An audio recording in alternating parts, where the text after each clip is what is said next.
Lanterns episode 2 is out. Are you feeling excited, white man? Do you feel it tickling in your bone? Well, episode 2, at least we get to see some training going on. Hal here is training John how to fly. Because, well, last episode, John couldn't do that because he was busy fucking Granny Num-Nums in the back of the van. And you know what that means. Now John has to learn how to fly. Let's see how this goes. Oh, yeah. Oh, yeah, put your shoulders into it. Oh, yeah. Oh, yeah, here we go. Oh, yeah. Assume the position. That's right, here we go. Ooh, look at him. Oh, yeah, lift the feet, lift the feet. Here we go, take off. Oh. Oh. Well, it turns out John can't fly right now, but he does make a construct of a bird, and Hal here gives him a test to basically keep the bird alive by sustaining his concentration and then return back to him later with the lantern, and he will pass his test. But you know what? Nothing is, well, how do I say this? It'd be a real shame if you lost your concentration, eh, John? This scene is one of the dumbest fucking things I've seen all year. Hal here wants to test these metal detectors, and so he walks through, doesn't go off. Mind you, there's no game running right now, so why would they even be on to begin with, especially when there's no fencing or anything, you know what I'm saying, to block you. But Hal says, wow, man, it didn't go off. Let me check my belt. Nothing. Okay. Let me walk back to my vehicle. What's that? That's a tire iron made of metal. So instead of using the tire iron to check if the metal detector's working, Hal goes, no, motherfucker. I know better than you. Oh, yeah. Oh, yeah, look at this. Takes off the fucking emblem on the car, which is made out of plastic. What the fuck is going on? Damn, we get to see our boy Hal here fly. That's pretty cool. We also did the boom, boom with the rain there, you know, where you got the 5% charge. You got to flush it, as he says. So we good, right? We good to go. This ring will run out of charge. 3, 1.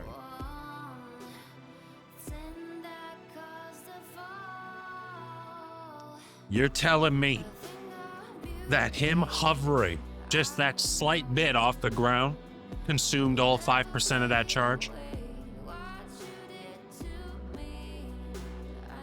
My guy, he wouldn't be able to go anywhere if that's the case. What the fuck? Damn, man. I remember a time when, you know, Green Lantern lived in an apartment. At least back in the comics. Now he's got a mansion. Oh, how did he get it? Oh, it was gifted to him because he saved somebody. How does he pay all the mortgage and land tax? There's this scene where Hal Jordan is kidnapping one of the dead aliens. And, you know, we have full alien penis in the wild right now. You can't see it, got it blocked off, but there's full penis in the wild. And I have to say, why did we do this?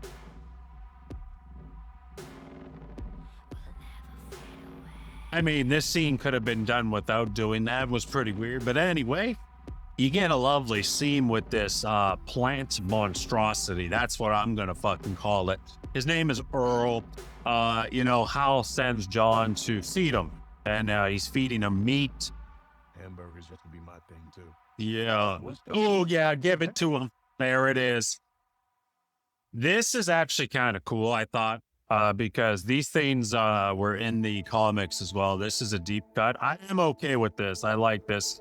Some people didn't care much for Earl, but you know what? I rock with him.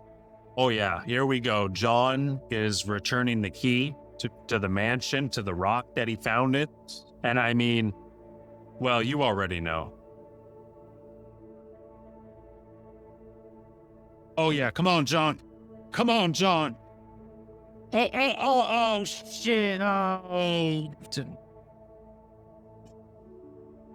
Did y'all catch that?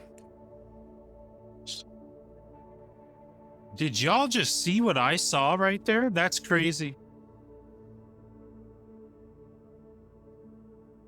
John appears to be unconscious. Wouldn't that break your concentration? What the fuck? So John, he wakes up in the back of the van, as they say, and he goes, "Where's my bird, bro?" And his bird's still there. So John was unconscious, and he still concentrated hard enough to keep that construct going. Meanwhile, with Hal, he gets stopped by the police. They find him with those dead bodies in the car. And well, he's going to go to the ranch, her grandfather's ranch. She's not impressed by this, warns him it's a bad idea, but you know, Hal do what the fuck Hal want, bro. Well, Hal goes out to the ranch, and well, let me just show you. I got the wrist. And I'm just gonna put it.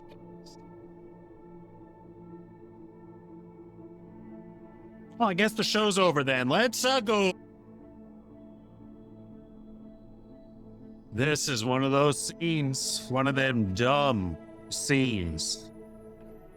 Nobody likes when they do this shit in any kind of series. But here we got a part that should have been really awesome, you know. We should have actually seen the Manhunter carnage that they did when they wiped out the other species and stuff. Instead, you get this.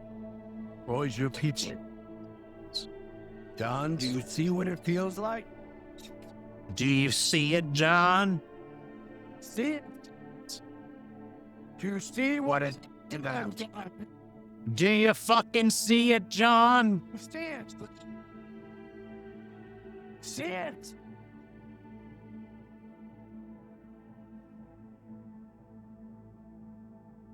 I don't fucking see it, that's for sure. You get this lovely scene where it turns out that Hal Jordan likes to talk some bullshit in his sleep because he's revealing critical information about Sinestro in his sleep. All right. Well, we get this scene here near the end, and John goes to the bar. He gets himself a decaf coffee. And who is that in the background? Well, would you know it? Wouldn't you fucking know it? It's Granny Num Nums. And Granny Num Nums has a lot to say. Yeah, well, after that part, I basically checked out because that whole conversation on white privilege wasn't, it felt like it didn't even belong on the show. And what they were talking about prior, which was their sexual hookup, right, had nothing to fucking do with white man privilege. They just jump right into it. This is, you know, another one of those things, man. We don't watch these shows to be lectured. We're sick of that shit. Shut the fuck up. Not gonna lie, this scene was kind of funny to me for two reasons. You know, we have John and Hal here. They finally meet up. John delivers the lantern. Hal charges it there for a bit. And they have a little talk about the construct of the bird that was flying around that John projected.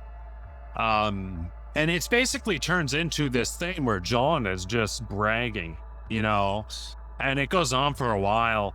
And it's interesting because that's not really how a hero would talk. You know, this is more along the lines of a villain. And it just kind of rubbed me the wrong way even further on John. I'm not done with the show. I'm still going to keep watching it. But it was like, what the fuck are we doing?